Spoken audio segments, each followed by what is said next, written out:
The fusion of East and West in Vietnamese art. Vietnamese art is a blend of different cultural influences, most notably those of East and West. This fusion of styles has produced a unique aesthetic that is at once captivating and deeply rooted in tradition.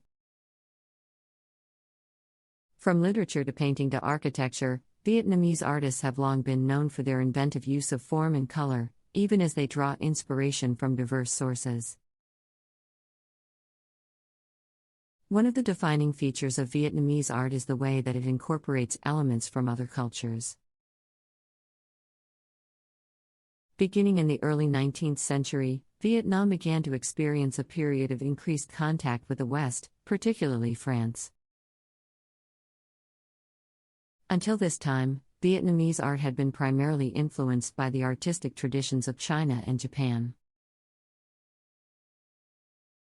However, as French influence began to take hold, Vietnamese artists began to incorporate new techniques and ideas into their work.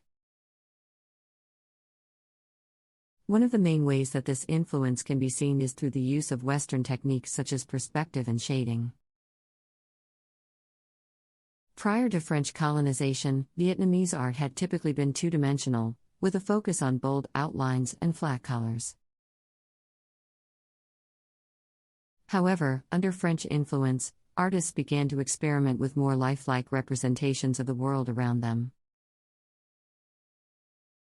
This can be seen, for example, in the work of the famous Vietnamese painter Nguyen Gia Tri.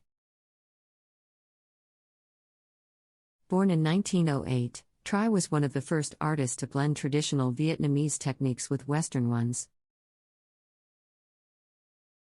His paintings often feature delicate shading and fine detail, as well as more realistic depictions of people and landscapes. Another way that the East-West fusion can be seen in Vietnamese art is through the use of materials. Traditional Vietnamese art made use of materials such as silk, bamboo, and lacquer. However, under French influence, Vietnamese artists began to experiment with new materials such as oil paint and canvas. This allowed them to create larger, more ambitious works that were better suited to gallery spaces. Today, contemporary Vietnamese artists continue to experiment with a wide range of materials, from traditional lacquer to modern plastics. Perhaps the most intriguing aspect of the fusion of East and West in Vietnamese art is the way that it has allowed for a unique blending of different cultural traditions.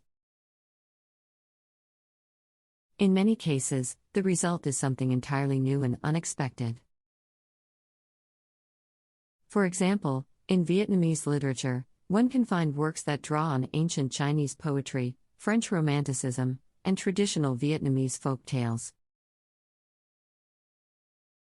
The result is a literature that is at once deeply rooted in Vietnamese history and culture, but also draws on a broad range of global influences. One of the key figures in this blending of cultural traditions is the writer Nguyen Huy Thiep. Born in 1950, Thiep is widely considered one of Vietnam's greatest living writers. His work draws on a range of influences, including the traditional Vietnamese oral storytelling tradition. The works of Western modernist writers such as James Joyce, and the social and political realities of contemporary Vietnam. Through his writing, Thiep has played a central role in shaping the Vietnamese literary landscape, and has helped to cement the country's reputation as a hub of creative and innovative writing. In addition to literature, the fusion of East and West can also be seen in Vietnamese architecture. Many of Vietnam's most famous buildings, such as the One Pillar Pagoda and the Temple of Literature, draw on traditional Vietnamese architectural styles.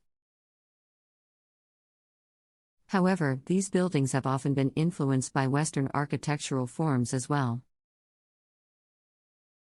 For example, the One Pillar Pagoda, which was built in the 11th century, incorporates elements of Chinese and Indian architectural styles. However, in the 1950s, the pagoda was reconstructed using reinforced concrete, which